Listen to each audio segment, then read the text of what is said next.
Bismillahirrahmanirrahim and Assalamu alaikum everyone.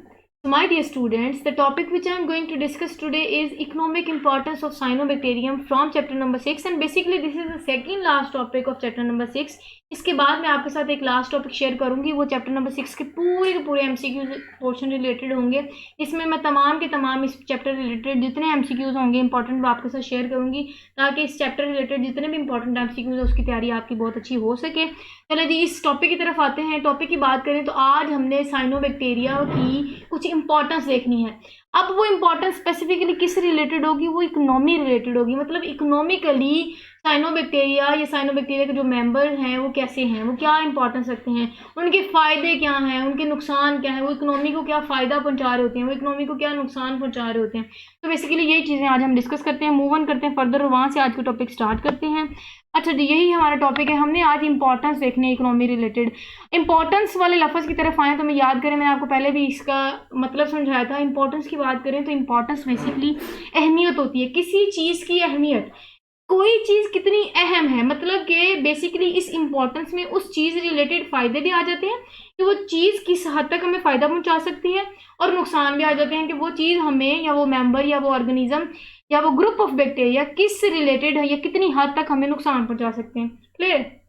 तो basically फ़ायदे और नुकसान देखेंगे हम। इंपॉर्टेंस यही तो होती है।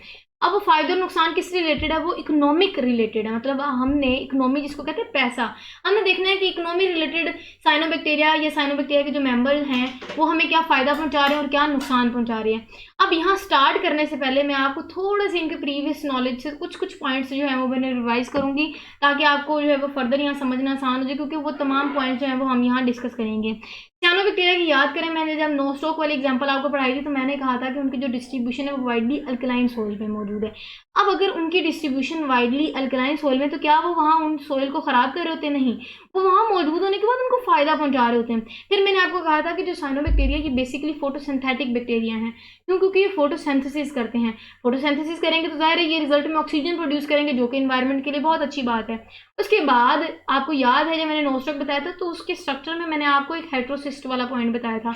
हेट्रोसिस्ट जो है उनका एक फंक्शन ये भी होता है बहुत इंपॉर्टेंट, कि वो नाइट्रोजन फिक्सेशन करवा रहे होते हैं। लाइक वो माहौल से नाइट्रोजन लेते हैं और उनको नाइट्रेट्स में कन्वर्ट करते हैं, जो कि बहुत बेनिफिशियल होते हैं प्लांट्स की ग्रोथ के लिए। क्लियर है? तो ये सारी चीज़ें, फिर वो पोल्यूशन इंडिकेटर कैसे होते हैं, कैसे वो पोल्यूशन को इंडिकेट करते हैं, फर्दर जो इनके लॉसेज होंगे, कैसे ये स्मेल प्रोड्यूस करते हैं, वाटर ब्लूम्स कैसे बनते हैं इनसे, ये सारी डिटेल जो है वो आज हम डिस्कस करते हैं। पहला पॉइंट इसकी इंपॉर्टेंस रिलेटेड देखते हैं, वो ये है कि reclamation of alkaline soil. Reclamation कहते हैं बहाल। मैंने आपको कहा ना कि इनके कुछ मेंबर्स वहाँ मौजूद होते हैं, इनके आप कह सकते हैं लोकेशन होती है अल्कलाइन सोइल, जो कि हाई पीएच रखते हैं, जो कि मोर देन 7 पीएच वाली सोइल होती है। मैंने आपको कहा था कलर वाली सोइल, ये कलर वाली सोइल में होने के बाद फायदा पहुंचा रही होती है, उस सोइल को ठीक कर रही होती है। कैसे ठीक कर रही होती है? बहाल का मतलब भी यही होता है ना, कलर वाली सोइल को ठीक करना। मतलब कि ये जब उस कलर वाली सोइल में मौजूद होंगे तो वहाँ ये मौजूद होने के बाद फोटोसिंथेसिस करेंगे, जाहिर है वो अपना नाइट्रोजन फिक्सेशन वाला प्रोसेस करेंगे, जिससे क्या होगा कि एनवायरनमेंट की नाइट्रोजन नाइट्रेट्स में कन्वर्ट करेगी, जो कि उस सोइल के लिए बड़ी बेनिफिशियल होगी। वहाँ जो है वो प्लांट ग्रोथ बहुत अच्छी हो सकती है। क्लियर है? तो ये हेल्प करते हैं अल्कलाइन सोइल को बहाल होने में, ठीक होने में। क्लियर है? उसके बाद इनका जो हेट्रोसिस्ट वाला पार्ट है, वो हेट्रोसिस्ट वाला पार्ट नाइट्रोजन फिक्सेशन करवा रहा होता है। मतलब साइनोबैक्टीरिया का जो पार्ट है हेट्रोसिस्ट, वो हेल्प करता है फिक्सेशन में, फिक्स करता है एटमॉस्फेरिक नाइट्रोजन को, किसमें? नाइट्रेट्स में, जो कि फर्दर प्लांट्स यूज करते हैं अपनी ग्रोथ के लिए। क्लियर? तो बहुत इंपॉर्टेंट आप कह सकते हैं इनका फंक्शन ये हो गया, रोल ये हो गया, इंपॉर्टेंस ये होगी कि ये प्लांट्स के लिए बहुत बेनिफिशियल है। ये सिम्बायोटिक रिलेशनशिप भी करेंगे, प्लांट से प्रोटेक्शन लेंगे और प्लांट्स को जो है वो फूड प्रोवाइड करेंगे, उनको नाइट्रेट्स देंगे ताकि वो अच्छे से ग्रो हो सके, उनको न्यूट्रिएंट्स प्रोवाइड करेंगे। क्लियर है? अच्छा जी, नेक्स्ट इनका पॉइंट है कि ये ऑक्सीजन को रिलीज करते हैं। इकोनॉमिकली ये भी इंपॉर्टेंट है कि ये ऑक्सीजन को रिलीज करते हैं, जिसकी वजह से हमारा एनवायरनमेंट बहुत आप कह सकते हैं हेल्दी हो जाता है। ऑक्सीजन मौजूद होती है। क्लियर? ये ओ नहीं है, O2 है, मतलब ऑक्सीजन। क्लियर है? ऑक्सीजन है। उसके बाद क्यों? क्योंकि ये फोटोसिंथेसिस करते हैं, ये फोटोसिंथेटिक एक्टिविटी की वजह से हम कहते हैं कि एनवायरनमेंट में ऑक्सीजन रिलीज करते हैं, जो कि एनवायरनमेंट के लिए बहुत अच्छी है। क्लियर है? अच्छा जी, नेक्स्ट हम बात करते हैं वो है पोल्यूशन इंडिकेटर। इनके कुछ मेंबर हैं जिसमें स्पेसिफिक एग्जांपल है जो कि आप कह सकते हैं, आप एमसीक्यूज के तौर पे इंपॉर्टेंट है, इसको आप देख लीजिएगा कि ऑसिलेटोरिया एक ऐसी, आप कह सकते हैं मेंबर है, एक ऐसी एग्जांपल है साइनोबैक्टीरियम की, ऑसिलेटोरिया, जो कि आप कह सकते हैं पोल्यूशन इंडिकेटर, जिस जिस जगह पे पोल्यूशन है ये उनको इंडिकेट करेगा और सिग्नल देगा कि इस जगह पोल्यूशन है, और उनको आप फिर रिकवर कर लें, आप उनको फिर आप कह सकते हैं फिजिकली इंसान जाके फिर उसको उन पोल्यूशन को कवर कर सकते हैं। लेकिन इंडिकेटर जो है वो ये एज ए इंडिकेटर यूज करते हैं, ये एज ए इंडिकेटर अपने आप को इंडिकेट करवाते हैं, इंडिकेटर के तौर पे एक्ट करवाते हैं, जिससे ये पोल्यूशन को इंडिकेट करते हैं और हम काफ़ी सारे हद तक पोल्यूशन को रिकग्नाइज कर लेते हैं, उनसे अवेयर हो जाते हैं और फिर उनको ट्रीट भी कर सकते हैं। तो ऑसिलेटोरिया और उनके अलावा कहते हैं कि फ्यू अदर साइनोबैक्टीरिया के कुछ मेंबर्स है जो कि पोल्यूशन इंडिकेटर के तौर पे एक्ट करते हैं। हेटेरोसिस्ट वाली अगेन शॉर्ट क्वेश्चन बहुत इंपॉर्टेंट है, यहाँ भी इनका एक फंक्शन डिस्कस किया, पीछे आपको फर्दर जो प्रीवियस टॉपिक था उसमें मैंने आपको इनकी प्रॉपर नोट्स में डेफिनेशन भी दिखा दी थी। सिम्बायोटिक रिलेशनशिप की बात करें, सिम्बायोटिक रिलेशनशिप कहते हैं दोस्ती वाला रिलेशनशिप, मतलब कि ये बड़े फ्रेंडली रिलेशनशिप बनाते हैं। फ्रेंडली रिलेशनशिप किन किन के साथ है वो हम देख लेते हैं। एक तो ये प्रोटोजोआ के साथ बहुत अच्छा इन्वायरमेंट बनाते हैं। अब आप कहेंगे प्रोटोजोआ क्या होता है मैम? प्रोटोजोआ आप कह सकते हैं एनिमल लाइक प्रोटिस्ट होते हैं, जिनको हम प्रोटोजोआ बोलते हैं। उसके बाद फंजाई के साथ ये बहुत अच्छा रिलेशनशिप शो करते हैं, फंजाई से प्रोटेक्शन लेते हैं, उनको चीज़ें दे रहे होते हैं फर्दर। उसके साथ साथ हमने कहा कि ये नाइट्रोजन फिक्सिंग स्पीशी है, क्योंकि ये नाइट्रोजन फिक्सिंग स्पीशी है, क्योंकि इनके स्ट्रक्चर के अंदर हेटेरोसिस्ट मौजूद है। यही वजह है कि ये प्लांट्स को, मैंने आपको कहा था, नाइट्रोजन से कन्वर्ट करने के बाद नाइट्रेट्स प्रोवाइड कर रहा होता है। अच्छा जी, हमने कहा यहाँ नाइट्रोजन फिक्सिंग स्पीशीज हैं जो कि एंजियोस्पर्म्स। एंजियोस्पर्म्स क्या है? ये कोई आप कुछ और ही समझ रहे हैं, ऐसा कुछ नहीं है। एंजियोस्पर्म्स जो है वो बेसिकली फ्लावरिंग प्लांट्स होते हैं। तो ये पता क्या करते हैं, ये फ्लावरिंग प्लांट्स के रूट्स में या सोइल में कहीं ना कहीं वहाँ उनके साथ ये चिपके होते हैं, वहाँ मौजूद होते हैं, वहाँ उनकी ये लोकेशन है। वहाँ मौजूद होने के बाद ये क्या कर रहे हैं, उनसे ये प्रोटेक्शन ले रहे होते हैं। मतलब एंजियोस्पर्म्स, ये आप कह सकते हैं कि प्लांट से ये प्रोटेक्शन ले रहे होते हैं, उनसे अपने आप को प्रोटेक्ट कर रहे होते हैं, मतलब एनवायरनमेंट से प्रोटेक्ट करने के लिए उनके साथ ये सिम्बायोटिक रिलेशनशिप शो करते हैं, और बदले में उनको न्यूट्रिएंट्स देते हैं। कैसे न्यूट्रिएंट देते हैं? वो हवा से या एनवायरनमेंट से नाइट्रोजन को फिक्स करते हैं नाइट्रेट्स में, और वो एंजियोस्पर्म्स के लिए बहुत बेनिफिशियल होते हैं ग्रोथ के लिए। क्लियर है? मैंने आपको पहले भी बता दिया। अब लाइकन एसोसिएशन, लाइकन समझे। लाइकन आप कह सकते हैं ऐसा ऑर्गेनिज्म होता है जिसमें दो डिफरेंट ऑर्गेनिजम्स आ जाते हैं उनकी बॉडी के अंदर। वो कौन कौन से दो ऑर्गेनिज्म है जो कि लाइकन एसोसिएशन शो करते हैं? वो है फंजाई और एल्जी। क्लियर है? अब वो दोनों फंजाई और एल्जी जो है वो फोटोसिंथेटिक पार्टनर्स होते हैं जो कि लाइकन एसोसिएशन बनाते हैं। तो ये भी एक बहुत इंपॉर्टेंट इनकी आप कह सकते हैं अहमियत है कि जो साइनोबैक्टीरियम के मेंबर्स हैं ना, ये आप कह सकते हैं कि फोटोसिंथेटिक पार्टनर्स के साथ, अपने दूसरे पार्टनर के साथ जो कि फोटोसिंथेसिस कर रहा है, क्योंकि ये भी फोटोसिंथेसिस करते हैं, ये दूसरे पार्टनर के साथ जो कि फोटोसिंथेसिस करते हैं अटैचमेंट शो कर लेते हैं, और वहाँ फिर वो लाइकन एसोसिएशन प्रोवाइड कर रही होती है। अच्छा जी, उसके बाद ये कहते हैं कि पाउंड जो है वो सीकम। सीकम क्या कहते हैं? हम बात समझे, सीकम किसको कहते हैं। अच्छा, ऐसा है कि पाउंड, तालाब या कहाँ जहाँ भी पानी ज़्यादा होता है ना, ये वहाँ ऊपर मौजूद होते हैं। मैंने आपको पहले भी कहा था कि ये लाइट इन वेट होते हैं। जब मैंने आपको ग्लाइडिंग मूवमेंट वाला पॉइंट बताया था, मैंने कहा था ये हल्के होते हैं, ये पानी के ऊपर तैर होते हैं, काई जिसको बोलते हैं।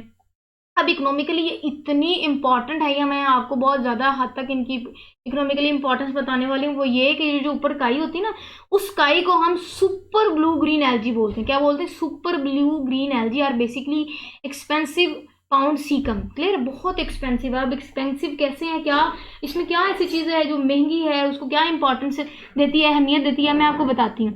बेसिकली तालाब के ऊपर उगने वाली काई, जिसको हमने सुपर ब्लू ग्रीन एल्जी बोला, वो बहुत सारी चीज़ों में आप कह सकते हैं हेल्पफुल होते हैं, बहुत सारी चीज़ों में इस्तेमाल किए जाती हैं।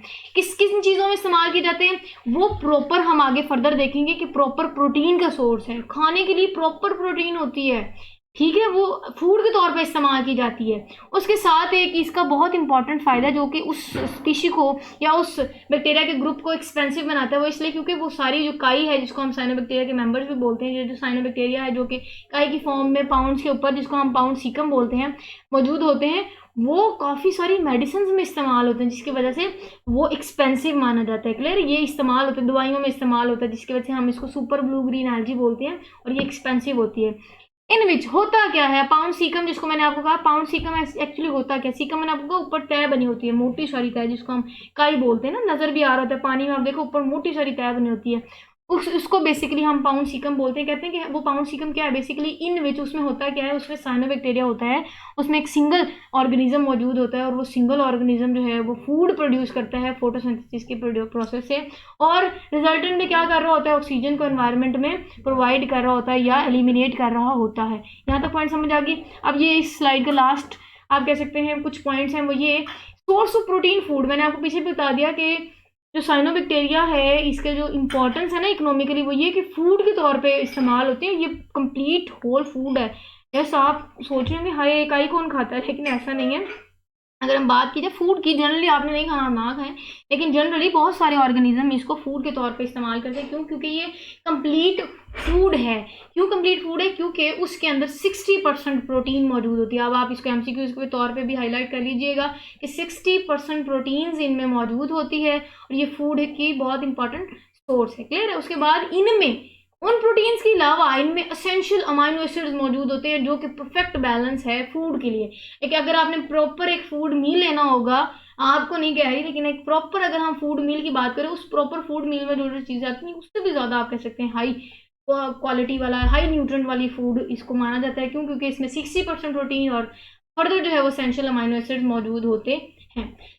सेकेंड लास्ट पॉइंट आज की टॉपिक का डिस्कस करते हैं और वो ये है कि वाटर ब्लूम्स की बात करें। आप सोच होंगे मैम बहुत स्पीड से बोलती हैं। बेसिकली मैं एक एक दिन में कुछ 4 टॉपिक्स जो है वो रिकॉर्ड कर रही होती हूँ, जिसकी वजह से बस ब्लाम ब्लाम ब्लाम ब्लाम बस रिकॉर्डिंग हो रही होती है।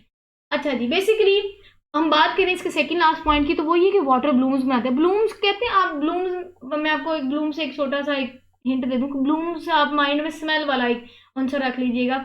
अब आपको पता है जहाँ पानी जमा हो और वहां फिर ऊपर काई बन जाए और ऊपर फर्दर ग्रीन सा आपको एक अपीयरेंस सी नजर आ रही होती है, वो अच्छा वो होता तो साइनोबैक्टीरिया की आप कह सकते हैं मेंबर्स होते हैं, जो भी साइनोबैक्टीरिया मौजूद होते हैं उसमें, वो जो काई की अपीयरेंस लेते हैं।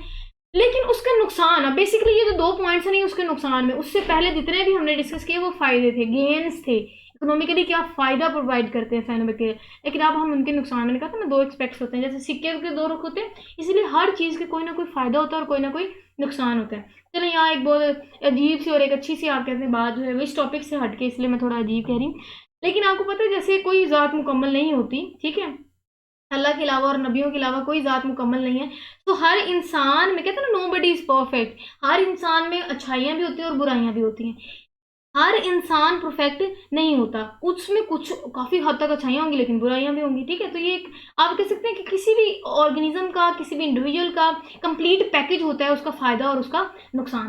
तो हम साइनोबैक्टीरिया की बात करके हमने कहा, हमने फ़ायदा तो देख लिया जी, इकोनॉमिकली बड़े इंपॉर्टेंट है, कंप्लीट फूड मील है जी, इसमें हर चीज़ है जी, प्रोटीन है एसेंशियल। लेकिन ज़ाहिर है नुकसान भी होगा। वो क्या नुकसान? वो नुकसान ये है कि जिस जगह ये मौजूद होते हैं वहाँ ये वाटर ब्लूम्स बनाते हैं और उन वाटर ब्लूम्स में से बहुत ही गंदी स्मेल आ रही होती है। आप पाउंड्स, तालाब, इन सारी चीज़ों में से गुजर रहे थे तो आपको बड़ी फाउल सी, बड़ी गंदी सी स्मेल आ रही होती है, जिसको अनप्लेजेंट स्मेल बोलते हैं। तो ये इनका एक थोड़ा सा आप कह सकते हैं नेगेटिव पॉइंट है, जिससे ये स्मेल बहुत ज़्यादा बुरी आती है, जिससे आप कह सकते हैं अच्छा नहीं लगता है, स्मेल करना अच्छा नहीं लगता। उस एरिया से गुजरते हैं लोग तो बड़े नाक मुंह चढ़ा के गुजरे होते हैं कि नहीं कहाँ से आगे कहाँ से गुजरे हैं। खैर anyways, due to the large amount of, अब क्यों, अब वो रीजन भी दे रहे हैं क्यों, क्योंकि इनके अंदर large amount of organic matters जो है वो मौजूद होते हैं, सस्पेंडेड होते हैं। सस्पेंडेड कहते हैं मौजूद होते हैं पानी के अंदर। मौजूद होने के बाद फिर उस पानी को, अब बेसिकली साइनोबैक्टीरिया जो है वो ऑर्गेनिक मैटर अपने अंदर रखते हैं और उन ऑर्गेनिक मैटर्स को जो वो अपनी बॉडी में रखते हैं, वो जो बहुत देर तक पानी में, क्योंकि वो पानी के ऊपर मौजूद होती है, पानी में मौजूद होती है, तो ये करते ही हैं कि पानी को अनफिट कर देते हैं। पानी अब कंजप्शन के काबिल नहीं होता, पानी इस्तेमाल के काबिल नहीं होता। क्यों इस्तेमाल के काबिल नहीं होता? फर्दर हम बताएंगे कि वो टॉक्सिन्स प्रोड्यूस करते हैं। फर्दर ये जो स्पीशीज हैं, ये मेंबर्स हैं, ये साइनोबैक्टीरिया जो है वो पानी के अंदर मौजूद होने के बाद इनकी कुछ स्पीशीज जो हैं टॉक्सिन्स प्रोड्यूस, टॉक्सिन कहते हैं जहरीले मादे जो है वो प्रोड्यूस करते हैं। इसके रिजल्टेंट में आप कह सकते हैं लाइफ स्टॉक या अदर एनिमल्स, कुछ एनिमल्स बेचारे जो तालाब के करीब अगर पानी पीने आए और उनमें कुछ ऐसी खतरनाक स्पीशीज ने कुछ ऐसे खतरनाक आप कह सकते हैं टॉक्सिन्स प्रोड्यूस किए हों, तो ये चांसेस 100% हो सकते हैं कि कुछ लाइफ स्टॉक या एनिमल्स अगर उस पाउंड में से, उस तालाब में से पानी पी ले तो उनकी डेथ हो। क्लियर है, क्योंकि साइनोबैक्टीरिया के कुछ मेंबर्स हमने कहा कि टॉक्सिन्स भी प्रोड्यूस करते हैं। तो फायदे भी देख लिए, नुकसान भी देख लिए। So this is all about our today's lecture video, जिसमें हमने फायदे देखे। चले देख लें आप एक बार फिर स्लाइड कि हमने फायदे देखे कि ये अल्कलाइन सॉइल को ठीक करते हैं, नाइट्रोजन को फिक्स करते हैं, नाइट्रोजन को नाइट्रेट्स में कन्वर्ट करते हैं, और फोटोसिंथेसिस करते हैं तो ऑक्सीजन प्रोवाइड करते हैं, पोल्यूशन इंडिकेटर होते हैं, सिम्बायोटिक रिलेशनशिप शो करते हैं जिसमें प्लांट्स, फंजाई, प्रोटोजोआ को फायदा दे रहे होते हैं, उनके रिटर्न में उनको न्यूट्रिएंट्स दे रहे होते हैं और उनसे प्रोटेक्शन ले रहे होते हैं। लाइकन एसोसिएशन भी शो करते हैं, पाउंड सिकम जो ऊपर एक मोटी तय होती है जिसको हम सुपर ब्लू ग्रीन एल्जी बोलते हैं, वो जो है वो बड़ी इंपॉर्टेंस की हामिल है। एक्सपेंसिव होती है, क्यों एक्सपेंसिव होती है? क्योंकि उसको अद्वियात में इस्तेमाल किया जाता है, उसके साथ साथ हम उनको कहा जाता है कि प्रॉपर फूड है, होल फूड है। क्यों? क्योंकि इनमें कंप्लीट आप कह सकते परफेक्ट बैलेंस होता है प्रोटीन्स का और अमाइनो एसिड्स का। उसके बाद वाटर बलून्स बनाते हैं। उनका नुकसान था कि जो ऊपर तय बन जाती है उसके रिजल्ट में ये होता है कि जब आप उस पानी वाले एरिया से गुजरते हो तो फाउल स्मेल प्रोड्यूस होती है। कुछ स्पीसीज में टॉक्सिन्स प्रोड्यूस करते हैं जिसके बाद लाइफ स्टॉक या एनिमल्स या कोई भी अगर उस तालाब में से पानी पी ले तो उसकी डेथ हो सकती है। चलें जी, आई होप आपको ये टॉपिक बहुत अच्छे से समझ आ गया होगा और हमारा जो चैप्टर नंबर 6 है वो भी इख्तिताम के करीब करीब है। इसके बाद जो है वो मैं आपको पूरे के पूरे चैप्टर पे कोई टॉपिक मैं मिस नहीं करूंगी, स्किप नहीं करूंगी इंशाल्लाह। अगर आप उन एमसीक्यूज को ही अच्छे से तैयार कर लेंगे तो आपके जो चैप्टर नंबर 6 के एमसीक्यूज पोर्शन है आप उसकी जो टेंशन से वो आज़ाद हो जाएंगे। चलें जी, नेक्स्ट जो है वो फर्दर मिलते हैं अपनी लास्ट वीडियो के साथ। अपना बहुत सारा ख्याल रखिएगा। Okay then, stay connected and अल्लाह हाफिज़।